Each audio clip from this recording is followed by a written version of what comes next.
লালবাগ কেল্লা ইতিহাসে মোড়ানো এক অপূর্ব নিদর্শন। বাংলাদেশের রাজধানী ঢাকার প্রাচীন স্থাপত্যের অন্যতম নিদর্শন হল লালবাগ কেল্লা। এটি শুধু একটি কেল্লা নয়, বরং ইতিহাস, সংস্কৃতি ও স্থাপত্যকলার এক জীবন্ত সাক্ষ্য।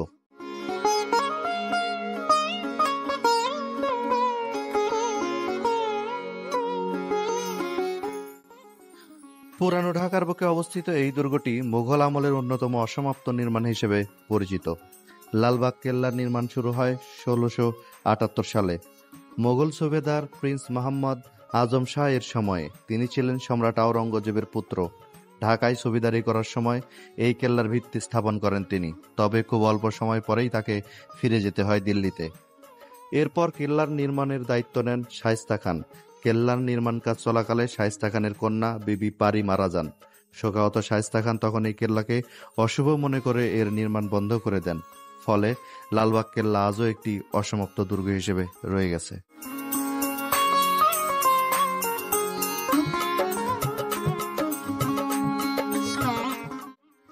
লালবাগ কেল্লার পুরো কমপ্লেক্সটি প্রায় ১৮ একর জায়গা জুড়ে বিস্তৃত।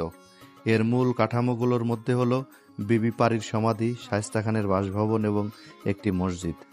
লালবাগ কেল্লা শুধু ঐতিহাসিক গুরুত্বই বহন করে না, এটি বাংলাদেশের প্রত্নতত্ত্ব অধিদপ্তরের সংরক্ষিত নিদর্শনও। এখানে মুঘল আমলের অনেক নিদর্শন, অলঙ্করণ, অস্ত্র ও ব্যবহৃত সামগ্রী এখনও সংরক্ষিত আছে। কেল্লার অভ্যন্তরে একটি ভূগর্ভস্থ সুড়ঙ্গ রয়েছে, যা নিয়ে নানা কল্পকাহিনী প্রচলিত। লোকমুখে শোনা যায় এই সুড়ঙ্গ বুড়িগঙ্গা নদীর ওপর তীরে পৌঁছাতে ব্যবহৃত হতো। তবে এই সুড়ঙ্গের প্রকৃত উদ্দেশ্য ও গন্তব্য নিয়ে এখনও রহস্য বিরাজমান।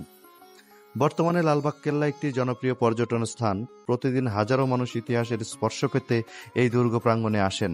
বিশেষ করে শিক্ষার্থী, ইতিহাসপ্রেমী এবং পর্যটকদের জন্য এটি একটি আকর্ষণীয় গন্তব্য। এখানে প্রবেশ মূল্য খুবই স্বল্প। শুক্রবার ও সরকারি ছুটির দিনগুলোতেও ভিড় থাকে সবচেয়ে বেশি।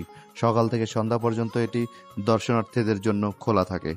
লালবাগ কেল্লা একটি ইতিহাসের দরজা, যা আমাদের নিয়ে যায় মুঘল আমলের ঢাকায়। এর প্রতিটি দেয়াল, করিডোর, সমাধি ও সৌন্দর্য যেন আজও কথা বলে এক প্রাচীন বর্ণময় যুগের গল্প। এই কেল্লা শুধু স্থাপত্য নয়, এটি এক স্মৃতি, এক ইতিহাস, যা আমাদের সংস্কৃতির অবিচ্ছেদ্য অংশ।